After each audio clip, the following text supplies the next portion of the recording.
श्री गणेशाय नमो नमः। सरस्वती नमस्तुभ्यं वरदे कामरूपिणी विद्यारंभम करिष्यामि सिद्धिर्भवतु मे सदा। शिव शक्ति को कोटि कोटि प्रणाम। मेरे श्रोतागण, मैं आज आपको चंद्रमा से राहु के प्रत्येक भाव में बैठने के फल के बारे में जानकारी दे रही हूँ कि चंद्रमा से हम गिनेंगे आपका चंद्रमा कहाँ पे बैठा है, वहां से आप गिनना शुरू करेंगे तो आपका चंद्रमा किस भाव में बैठा है। चंद्रमा को लग्न बना करके, लग्न में लिख करके हम इसका विश्लेषण करते हैं। चंद्रमा से विभिन्न भाव में राहु का क्या फल होता है, किस क्षेत्र में आप जाएंगे, क्या आपको परेशानी आएगी, क्या आपको उन्नति होगी, इस सब बारे में मैं आपको जानकारी दे रही हूँ। राहु देखिए एक भ्रमित करने वाला ग्रह है, ये छाया ग्रह है। ये व्यक्ति को सुख सुविधाओं ऊंचाइयों पर ले जाता है और वहां पे जिस भाव में बैठा होगा उस भाव के प्रति वो भ्रम भी आपको देगा। पाप ग्रहों से व्यक्ति ऊर्जावान होता है। ऐसा नहीं कि पाप ग्रह हमारे कुंडली में काम नहीं करते हैं। पापी ग्रह तीसरे में, छठवें में, 12वें में, 11वें में ये सब होंगे तो हमारे शरीर ऊर्जावान होगी, क्योंकि पराक्रम हमारे राक्षसी ग्रह ही देते हैं। क्योंकि जब हम गण को देवगण, राक्षस गण, मानव गण ये गण देखते हैं तो राक्षस गण जो होते हैं वो ऊर्जा बहुत उनके अंदर होती है, वो हर समय ऊर्जाशील होते हैं। वही शुभ ग्रह जो होते हैं वो शांत और सौम्य प्रकृति के होते हैं। तो ऊर्जा देने के कार्य हमारे अशुभ ग्रह ही करते हैं, व्यक्ति को ऊर्जावान बनाते हैं। लेकिन ये पाप ग्रह में है तो खराब हो जाते हैं, आपकी ऊर्जा गलत कामों में लग सकती है। यदि ऊर्जावान ग्रह पापी ग्रहों के साथ हो जाएं, जिनके वो मित्र नहीं है, शत्रुओं के साथ हो जाएं, तो व्यक्ति को अनाचारी, तानाशाह और उपद्रव करने वाला व्यक्ति बना देते हैं। राहु का बलवान होकर के कहीं बैठा हो तो आप प्रसिद्ध, बुद्धिमान और हर प्रकार के कामयाबी को छूने वाले होते हैं। राहु एक टेक्नोलॉजी है, एक टेक्निकल माइंड, जो सॉफ्टवेयर आजकल चल रहे हैं, आजकल का जीवन जो है वो राहु का यहाँ बहुत प्रभाव है।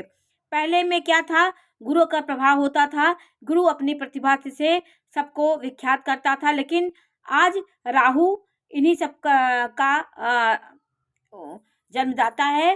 राहु टेक्नोलॉजी, सॉफ्टवेयर, जो ये मशीनरी जितने कार्य होते हैं वो राहु कराता है।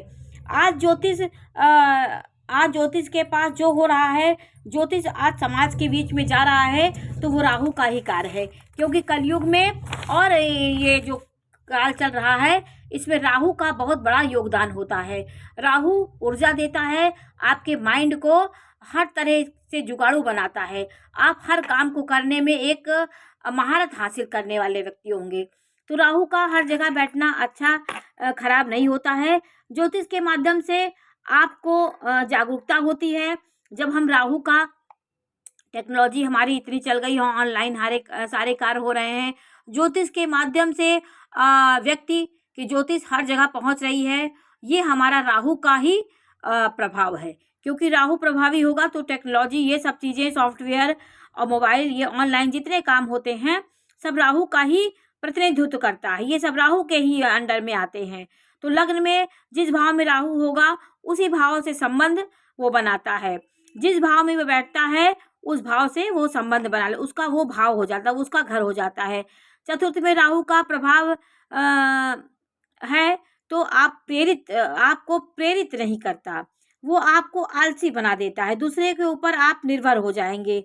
राहु धन के लिए संतुष्ट नहीं होता, वो जिस भाव में रहता है उस भाव से संतुष्टि नहीं देता। दूसरे भाव में होगा तो दूसरे भाव के जितना भी आपके धन होगा लेकिन आपके अंदर संतुष्टि नहीं होगी। 10वें भाव में राहु है तो अपने कार्य में आप संतुष्ट नहीं होंगे, चाहे जितनी पद पे पहुंच जाएंगे आपको संतुष्टि नहीं मिलेगी। एक ना एक इच्छाएं आपकी जागृत होगी, दूसरी बातें सोचते हैं तो आपके मन में बेचैनी होगी। 9वें, 10वें, 6वें, 11वें में चंद्रमा से इन भाव में यदि राहु है तो अच्छा होता है। चंद्रमा से 9वें भाव में, 10वें भाव में, 6वें भाव में राहु है तो इन भाव में राहु अच्छा होता है। चंद्रमा के साथ राहु पंचम में, चंद्रमा से 9वें में राहु है तो इसका फल कहीं भी हो तो व्यक्ति के मन में भ्रम और भोग विलास के प्रति वो बहुत आगे रहता है। अपनी इच्छाओं की पूर्ति के लिए वो हर समय ललायत रहता है। उसके अंदर चिड़चिड़ापन होगा। चीज़ों से वो ऊब जाएगा, बहुत जल्दी चीज़ों से ऊब जाता है।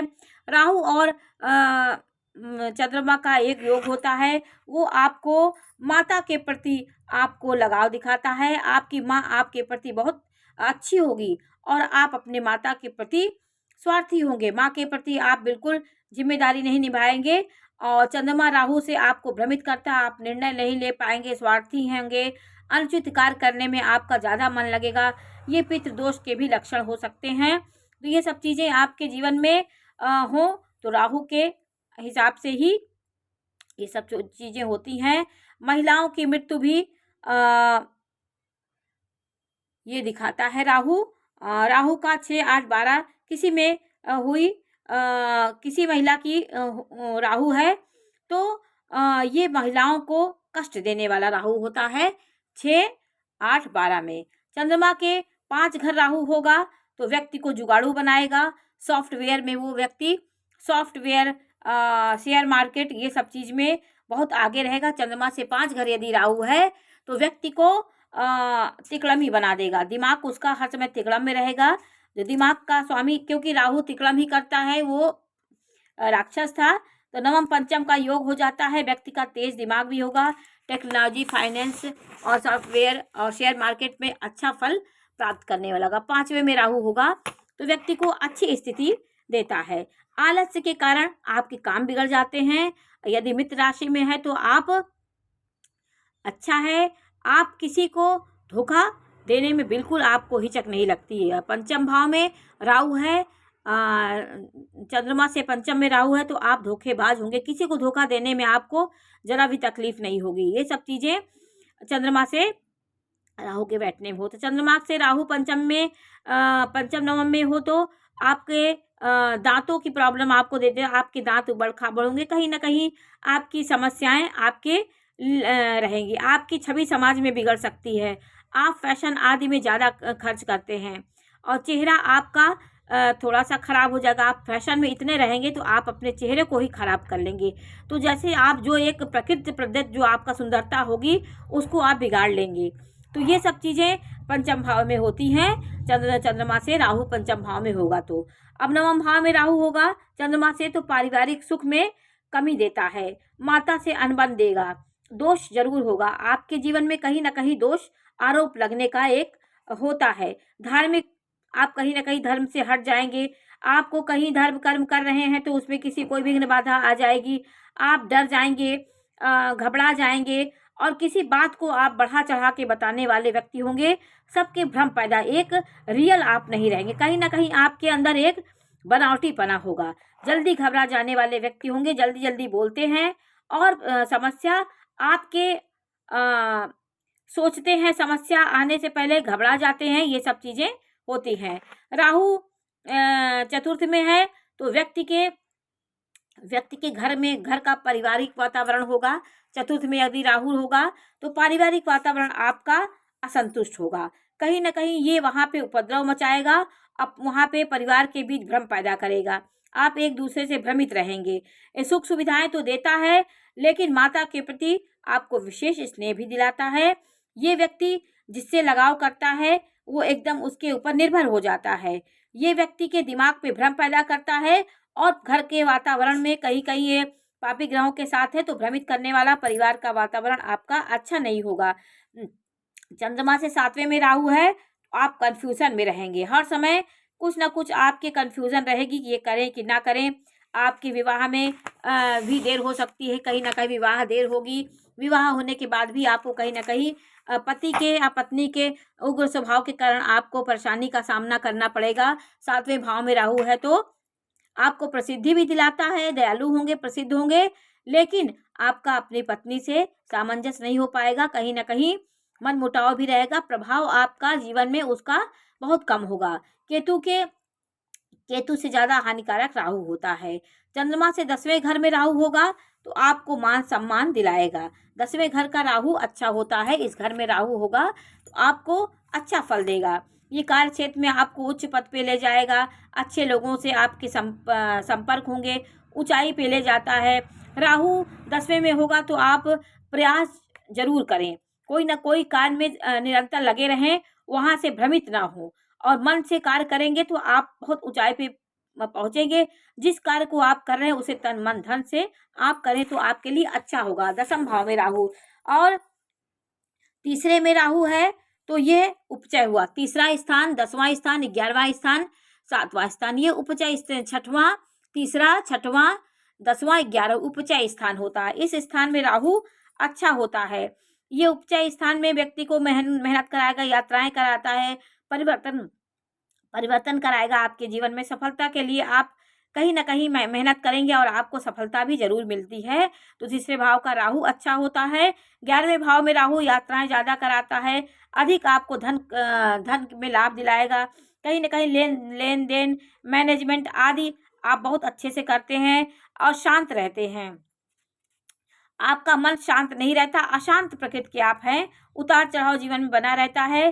3 से 11वें का संबंध बहुत अच्छा है। ये दोनों अगर तीसरा भाव और 11वां भाव, तीसरा और 11वां भाव मजबूत हुआ तो आप जीवन में पराक्रम, ऊर्जा, साहस से आप अपने जीवन को आगे बढ़ाने वाले व्यक्ति होंगे। उतार चढ़ाव आपके जीवन में बहुत आता है। तो राहु का तीसरे भाव में बैठना अच्छा होता है, 11वें भाव में बैठना होता है। देखिए 11वें भाव का पूरा ग्रह पंचम होता है।